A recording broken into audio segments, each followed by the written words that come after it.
think it should have been. I think that's also. I think a throat rip shouldn't have been done with Jimmy, but it should Mm. have been done with Wesley. Like Wesley on top of him, about to shoot him. Dalton knocks the gun out, reaches up, rips Wesley's throat out, and as he's coming up on top of, as Wesley's sitting up with his throat ripped out, that's when the old guys shoot him, like Red or somebody Mm. shoots him. Like I would have liked to Interesting. seen that come to a Yeah. bigger ending. I Yeah, see. especially since. Go ahead. Go ahead. Well, I guess I was like, I see like him um, taking the high road and not killing Wesley, but like, I don't know, dude. You just killed like 6 people in a row. Yeah. Kill Wesley. Um, but I Do guess you like because that kind of? Do you like that? Having him in the hold or just ready to kill him. Do you like that kind of not doing it, or eh, would you prefer? one cool thing they could have done, I'm fine with Swayze not killing. I think the story is a little muddled at this point for me in terms of like why is he not going to kill Wesley? And I guess it's because Kelly Lynch is involved more in his head. But Yeah. I guess it could have been pretty cool to see like I don't know. I guess I'm okay with the way it happens. He doesn't rip his throat out. Wesley's like, "No, we're not done, motherfucker." And Wesley doesn't have to kill. I mean, Swayze doesn't have to kill. I guess I'm okay with that. It's not my favorite. I wouldn't have minded to see Swayze take him out. They do a good job of setting that boss fight up in that Wesley shoots him in the shoulder, so he's wounded, and so Wesley gets to use weapons and like make it a bit more. And what a spear throw this guy can do! Yeah, good spear throw. Yeah. It's incredible. Uh, so I mean, I don't know. It's probably not my favorite boss kill, but it's a pretty graphic. Some pretty graphic gunshots. Yeah, I will say. I mean, I do like the older guys coming in. I especially like everybody, Emmett and Red getting Yeah. and Tillman getting their comeuppance, with it, kind of like getting their chance to exact some revenge on this guy. But now you're kind of left with, well, who is going to run Jasper now? Like somebody, apparently this guy had all the dealings, all the paperwork's in his name. We just killed this guy.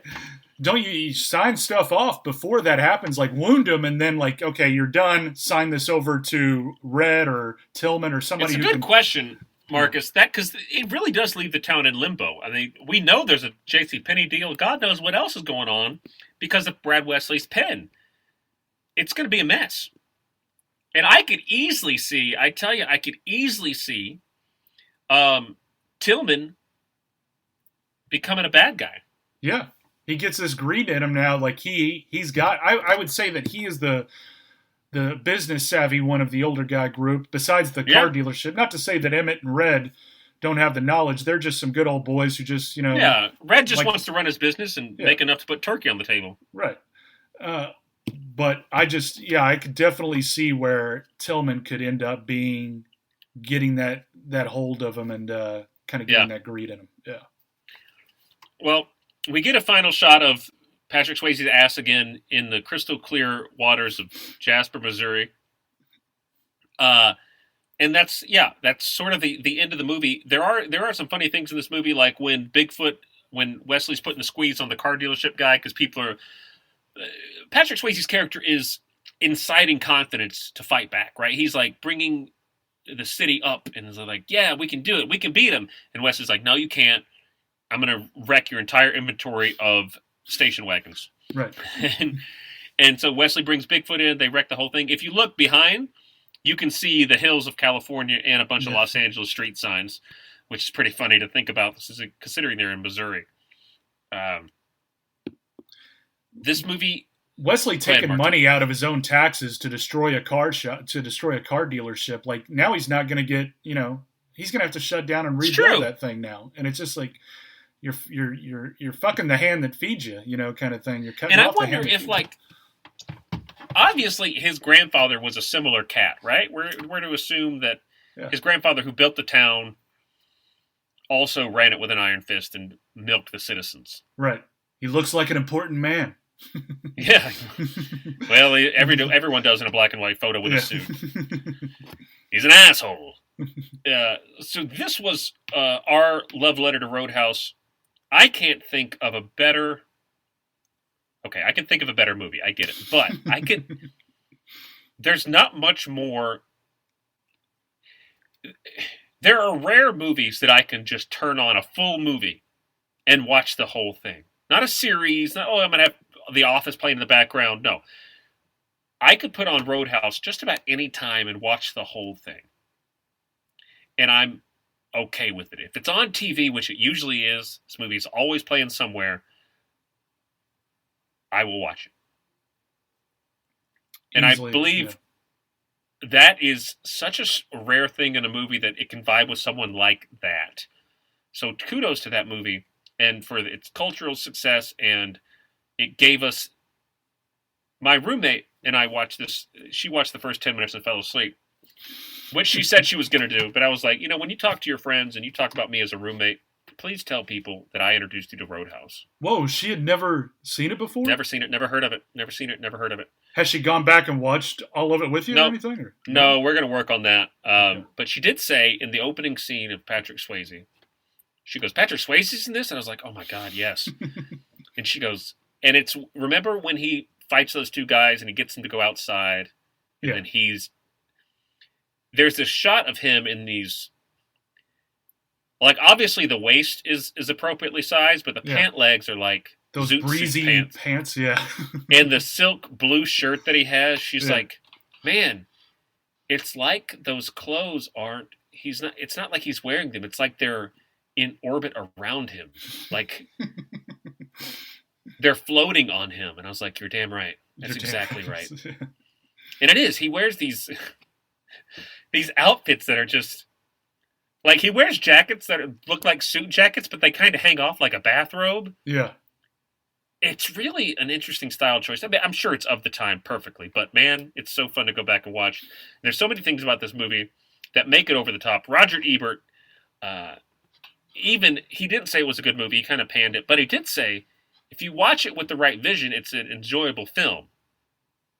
But it's not a good movie. It's like there's if you can watch it with like an irony and some tongue-in-cheekness, it's a lot of fun. And he's like, I laughed more at this movie than I have at most comedies I saw.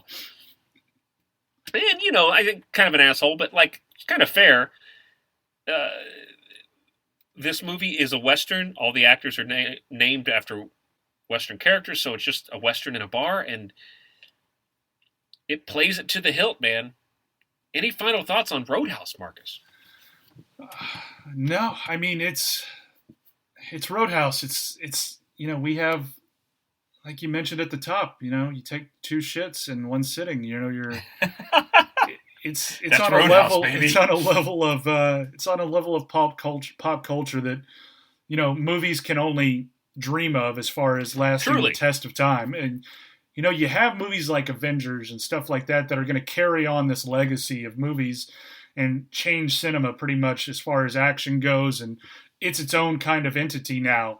And that is what Roadhouse did to action movies. Roadhouse changed, I think, in this time of Schwarzenegger, Stallone, Van Damme, all these people coming up during this time, and action was one thing, but then you realize you could have a gentle action like Dalton, like Patrick Swayze, that it didn't need to be muscle-bound, macho, that kind of thing. It could be a calmer demeanor, badass with BDE, and just coming in and tearing shit up when he needs to. And it kind of brought that level of almost to what you see like Denzel in what's it called? Man on Fire. Man on Fire, but Equalizer. Yeah, sorry, thank you. Equalizer, to where it's just that calm, cool, he's a CIA guy or whatever, and he's a badass, but it's just this, it's a different kind of movie that just inspired so much stuff, and it's just what people, it's a legacy for Patrick Swayze, and man, I don't think Swayze gets enough credit that he does. And I'm sure he does around the circuit as far as Hollywood goes, and people know how hard of a worker he was and how nice he was. But I think, man, I would love to read like the definitive autobiography of Patrick Swayze. I would too. Look that up. Yeah, I wonder if there is one. You hit it on the head when you talked about like Avengers. And Avengers made billions of dollars, and Roadhouse will never make $1 billion. But if you ask someone, if you go, oh, have you ever seen Avengers? They're like, oh, no, I haven't seen it. You go, oh, you should check it out. But there's an excitement when someone hasn't seen Roadhouse, and you get to that. A lot of modern movies, not modern movies, some movies have it, but like there are these special movies that exist, and Avengers will never be that. Yeah. I think it could be cool. Like, I could get excited about experiencing someone to the entire Marvel universe. Like, oh, it's so fun to sort of go back through. But like, it's still very different than be like, oh, you haven't seen Roadhouse? And I don't like it when people do that. If you haven't seen a movie, don't be an asshole to people about it. They're like, oh, you do. But like, that's what I hear when people are like, you haven't seen Clockwork Orange? Yeah. I have seen it. Just that's a movie that makes me think of that. But like, I get so like when my roommate had it, I was like, oh my gosh, I'm jealous that you get to watch it for the first time. I would be excited to take time out of my day to like, we're going to set this up right. We're going to order food. We're going to have a good time. Yeah. Like, that would be exciting. My God. Yeah. If there's nothing, it's just like, man, you're in for a real treat. And I think what a legacy that a movie can leave. And a lot of Swayze's movies have that. I could feel that way about Point Break. I could feel that way about fucking Red Dawn. Red Dawn's, I don't know if I'd feel the same passion. I'd be like, man, you're going to have a good time watching Red Dawn. I think that's such a cool legacy to leave behind. And then you can be like, man, wait till you watch Ghost. And this Golden Globe nominated, 3-time Golden Globe nominated actor.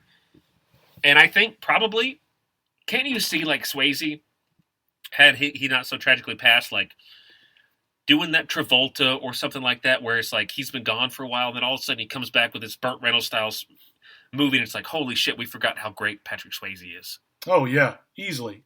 And what would have even been better is if he would have been healthy enough to be in the Expendables, and that's something that I wish, like, that would have been oh my God, great too. Point. Yeah. Man. Well, we love Patrick Swayze. We love Roadhouse. You know, I'm sure we'll do Point Break one time, but this was a big one for us. It's etched in so many people's minds and made such an impact. We love this movie. And thank you all so much for joining us on Bullets, Bourbon, and Karate. I used to fuck guys like you in prison.